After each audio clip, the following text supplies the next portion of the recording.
La lluvia puede enfermar. ¿Cómo? Bueno, vamos a preguntarle al doctor Carlos Flores, a quien le agradecemos por dedicarnos unos minutos en este momento para hablar sobre este asunto. Doctor, ¿cuáles son las enfermedades asociadas con la llegada de las lluvias a propósito del aguacero que recién ha caído?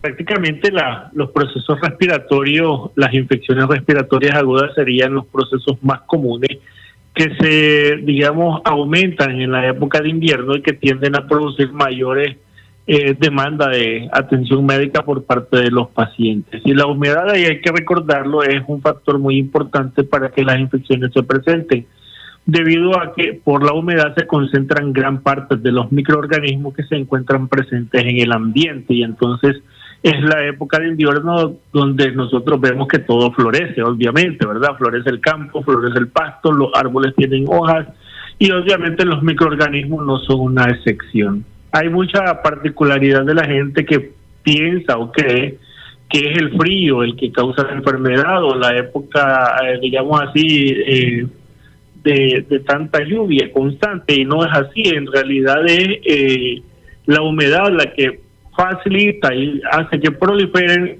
toda clase de organismos, y entonces vas a tener una serie de enfermedades, en su mayoría de carácter respiratorio, que pueden confundirse inclusive con otros trastornos alérgicos. Vas a poder tener tos, secreción nasal, rinorrea, vas a poder tener dolor de garganta, las amigdalitis, la faringitis, la bronquitis, una serie de trastornos también asociados a cuadros diarreicos, a cuadros enterales, porque como te decíamos, aumentan todos los microorganismos, y también puede desatarse una serie de infecciones transmitidas por vectores, y aquí los cuadros diarreicos, el dengue inclusive, pueden tener incremento de incidencia en esta época de invierno. Doctor, pero ese panorama que usted expone es abrumador.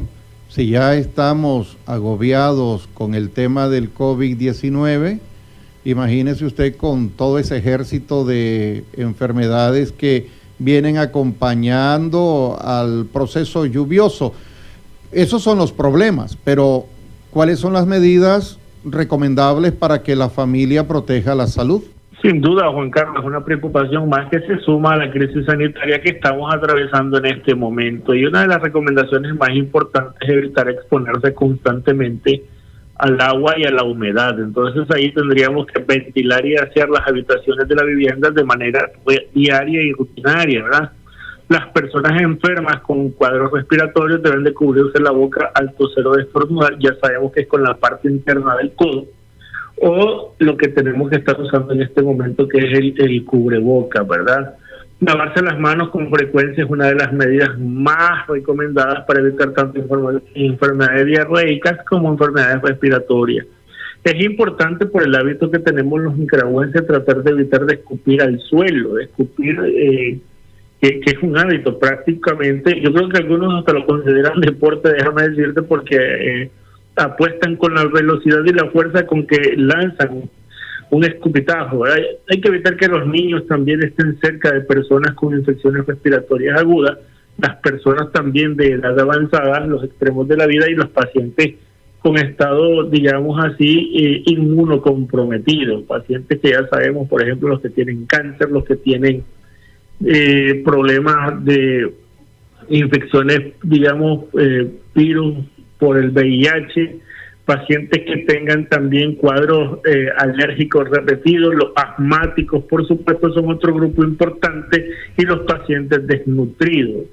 Hay que evitar también el humo de la leña, porque eso empeora los cuadros respiratorios agudos, así que las amas de casa que tienden a cocinar en ambientes cerrados, es muy importante que estas personas logren de alguna manera ventilar más estos lugares, o evitar en lo posible cocinar con humo de leña, ¿verdad? También el querosén o cualquier otro tipo de inflamable que utilicen dentro de la casa, ¿verdad?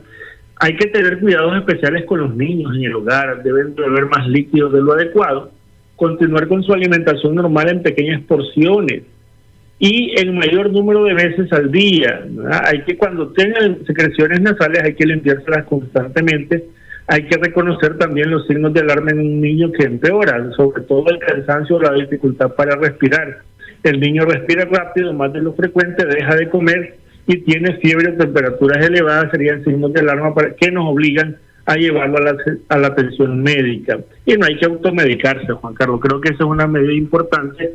Hay que seguir mejor las recomendaciones de su médico de cabecera o de su establecimiento médico de salud para evitar cualquier complicación que nos vaya a afectar aún más el estado general de salud. Con esta emergencia del COVID-19, la gente la está pensando 1, 2 y 3 veces antes de asistir al centro médico.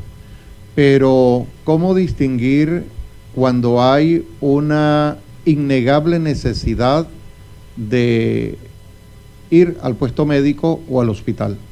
De acuerdo, te estás refiriendo entonces en este caso muy puntual a los signos de peligro que pueden tener cualquier paciente en cualquier grupo de edad que nos obligue a ir a la atención médica. Y entonces podemos visualizar en el niño, con solo levantarle la camiseta, si el niño respira rápido o se le hunde el pecho por debajo de las costillas. Juan Carlos, este es un dato muy importante y es un signo de dificultad respiratoria, no solo en el niño, también en el adulto, y es fácil de observar. La gente en el campo creo que a este signo le llama zumbón, algo así, ¿verdad? Que se le hunde las costillas, no puede tomar el pecho o beber líquidos. Un niño o un adulto que rechaza la comida, rechaza el alimento, que rechaza los líquidos, es importante que te orienta a un empeoramiento de su estado general de salud. Tiene una tos persistente, tiene fiebre alta, tiene, digamos, mal estado general, debilidad del cuerpo y eso. Es un paciente que se encamó recientemente y no se quiere levantar de la cama, ¿verdad? Y el dato más agudo y más preocupante pues sería la dificultad respiratoria en todos ellos. Podríamos tener pacientes con estados de deshidratación, ojitos hundidos, ¿verdad? O los labios resecos, la lengua reseca y con estado general decaído, y ese es un paciente que está deshidratado y tendrías que también llevarlo para que se le ayude con algún tipo de soporte vital con líquidos intravenosos sobre todo. Entonces son muy importantes, aunque son bastante sencillos los signos, pero son muy importantes. También en el caso de los niños, un niño que se durmió y es difícil, que no lo logramos despertar, ¿verdad? Eso es un signo también importante. O los niños que lloran y no paran de llorar, pero es que hacen lo imposible para que el niño se tranquilice y el niño no para de llorar, también es un signo importante tomarlo en cuenta, que te obliga a ir a la atención médica independientemente de que lo que al final te diga el médico sea normal o no, pero te obliga a acudir. Me llama la atención la recomendación que usted hace, no automedicarse, y esa es una práctica lamentablemente habitual en los nicaragüenses. Vamos a la farmacia y creemos que podemos resolver con tal o cual medicamento, o porque alguien nos recomendó que tuvo un problema semejante y que se curó con X medicamento, o porque lo escuchamos en otro lado y nos autorrecetamos. Eso es peligroso porque si no se maneja bien, el cuadro clínico podría generar un problema en lugar de resolverlo, ¿o no? Fíjate que la automedicación es uno de los problemas más serios que tenemos nosotros en Nicaragua en relación a que creemos saber. Digo creemos porque la mayoría de las personas te dicen, basado en la experiencia inclusive, tomate este medicamento que a mí me cayó bien, tomate aquella pastilla que a mí me cayó bien, tomate tal jarabe inclusive, y entonces vos vas viendo que en base a la experiencia vas dándole al paciente o a tu familiar, a tu hijo, a tu niño, al adulto, a la madre, etcétera, le vas recomendando un medicamento que vos consideraste sirvió. Lo recomendable es ir al médico. Exactamente, cuando estamos hablando de los pacientes que ya presentan signos generales de decaimiento o mal estado general, o que su estado de salud se complicó, por ejemplo, los pacientes con procesos respiratorios que presentan cansancio, nosotros le llamamos a eso taquipnea o disnea, esos pacientes deben de acudir inmediatamente. Máxime si vos tenés antecedentes, Juan Carlos, de un paciente que ha sido asmático, que es un paciente, por ejemplo, que tiene problemas de bronquitis crónica, que es un paciente que tiene procesos respiratorios alérgicos a repetición. Entonces es importante que estos pacientes mejor vayan a la atención médica y no se dejen medicar. Es muy importante también, las farmacias son muy dadas a medicar a los pacientes indiscriminadamente, también es un mal hábito que tenemos, y entonces es importante que valoren mejor en este contexto del COVID-19, que se valore mejor primero la atención médica, al menos por teléfono, lo más sencillo. Cualquier médico, Juan Carlos, que tú llames, te puede dar recomendaciones médicas sin necesidad de que acudas a la consulta, y los médicos, gracias al Señor, la mayoría están abiertos a recomendarte y atenderte, aun sea por vía telefónica.